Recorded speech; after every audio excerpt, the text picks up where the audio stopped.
Territoire, la présidente nationale de l'association des femmes chefs d'entreprise est ce soir notre invitée.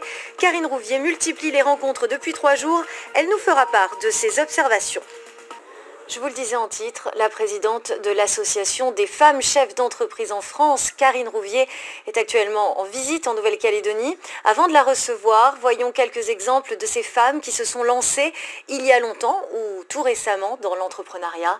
Une aventure pas toujours facile dans ce monde réputé très masculin. Laurence Pourteau et Nicolas Fasquelle. Elles travaillent dans le commerce, l'artisanat kanak, le notariat, le numérique ou encore la chaudronnerie, mais ont tout un point commun, elles dirigent leur propre entreprise. Certaines sont installées déjà depuis longtemps et ont vu évoluer leur statut, à l'exemple de cette gérante présente dans le milieu industriel depuis 30 ans. Quand je suis arrivée il y a 36 ans en Calédonie, c'était assez éprouvant, on va dire. Ils ne pensaient pas qu'une femme pouvait prétendre avoir un niveau ou un intéressement quel que soit dans tout ce qui est pour la construction.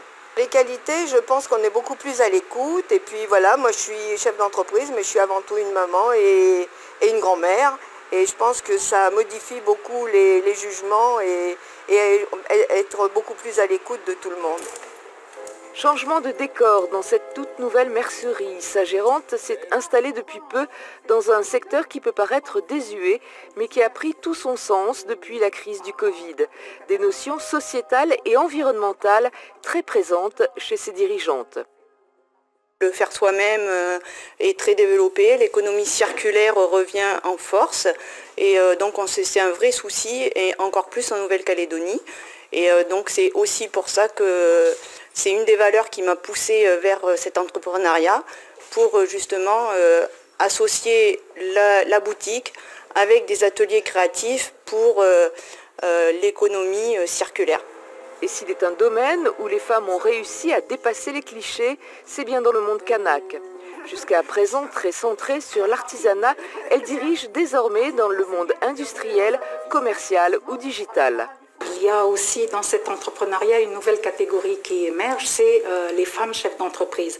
Et les femmes chefs d'entreprise dans le monde kanak, on a toujours ce cliché que c'est peut-être des femmes qui sont dans l'artisanat, mais maintenant il y a des femmes kanak qui dirigent des entreprises de sous-traitants miniers, des entreprises dans les assurances, dans les services également, dans l'immobilier. Et ça, c'est une nouvelle réalité. Il n'y a pas encore de statistiques sur le nombre de femmes chefs d'entreprise en Calédonie. Toutes cependant revendiquent les mêmes ambitions, être leaders dans leur communauté et toujours monter en compétences. Bonsoir Karine Rouvier. Bonsoir. Merci d'avoir accepté notre invitation ce soir. On vient de le voir, vous avez donc rencontré nos patronnes calédoniennes. Quelle impression vous ont-elles fait ? Elles m'ont fait une forte impression parce qu'elles sont effectivement la plupart établies depuis très longtemps sur le territoire. J'ai découvert qu'il n'y avait pas de clivage sur l'origine des gens, donc tout le monde est multiculturel et c'est plutôt très, très encourageant, puisque du coup je découvre un territoire très partagé, tout le monde partage ses cultures, c'est très bien. Et puis je le disais ce matin, la maturité économique que j'ai vue de la part de ces femmes m'a beaucoup étonnée et beaucoup rassurée aussi, puisque avant d'être des femmes, on est d'abord des chefs d'entreprise, donc même si on dit qu'on est des mamans, etc., on est comme des chefs d'entreprise, on crée de la richesse, on contribue à la relance du pays, et pour moi la maturité économique, c'était vraiment très intéressant ce que j'ai découvert en fait. Notamment dans un contexte aussi particulier que le nôtre, au niveau institutionnel et politique. Oui, je découvre effectivement que vous êtes dans une situation un peu complexe, je dirais peut-être instable économiquement, en tout cas les signes d'une stabilité économique pour des investissements ou pour se projeter à long terme ne sont pas là. Et en tant que chef d'entreprise, c'est un peu délicat de se projeter sur les 18 mois, 24 mois suivants. Vous avez la chance d'avoir des femmes qui ont des belles entreprises et qui sont déjà installées, qui du coup ne se posent pas la question, mais néanmoins en termes de vision et de développement d'entrepreneuriat, ça pose des problèmes là-dessus en fait. Voilà. Est-ce que demain on a une taxe supplémentaire ou pas? Quelle sera la place des femmes chefs d'entreprise demain? Est-ce qu'il y aura une voix au chapitre ou pas?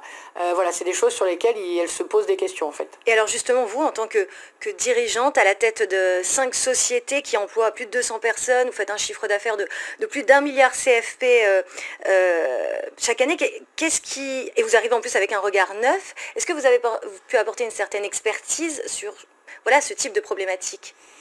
Non, parce que c'est et les pousser dans leurs ambitions, je dirais. Alors voilà, essayer effectivement de passer le message que les femmes chefs d'entreprise ont une place à part entière dans la construction de l'enrichissement économique, ça pour moi c'est primordial. Faire passer le message qu'il faut des partenaires et qu'on peut mettre des partenariats très forts en place, je crois que c'est des choses que les FCE avaient déjà commencé à faire, les femmes chefs d'entreprise, pardon. Elles avaient déjà commencé à faire, donc on a rencontré pas mal de gens effectivement sur lesquels on va pouvoir compter dans les prochains mois et prochaines années, puisque elles ont candidaté de façon très officielle pour recevoir le congrès national annuel des femmes chefs d'entreprise en 2024. Donc maintenant, le bureau national va statuer sur leur demande. On va d'abord faire un petit sondage, mais ce serait donc un très bel événement qu'elle se prépare à mettre en place avec plus de 150 femmes chefs d'entreprise de France. Mais on va également travailler pour la première fois avec des pays limitrophes que sont la Nouvelle-Zélande et peut-être l'Australie. On fera un duo avec la Polynésie. Donc vraiment, elles ont un très très beau projet à porter. Et je trouve ça vraiment très courageux étant donné la situation économique actuelle. Je trouve que voilà, il y a vraiment une part à laisser aux femmes chefs d'entreprise de ce territoire, parce qu'elles ont vraiment des belles choses à apporter. Parce qu'avoir un réseau national d'influence, c'est quelque chose de nécessaire pour pouvoir faire fonctionner son affaire? Un réseau d'influence est absolument nécessaire pour n'importe quel chef d'entreprise, qu'on soit homme ou femme.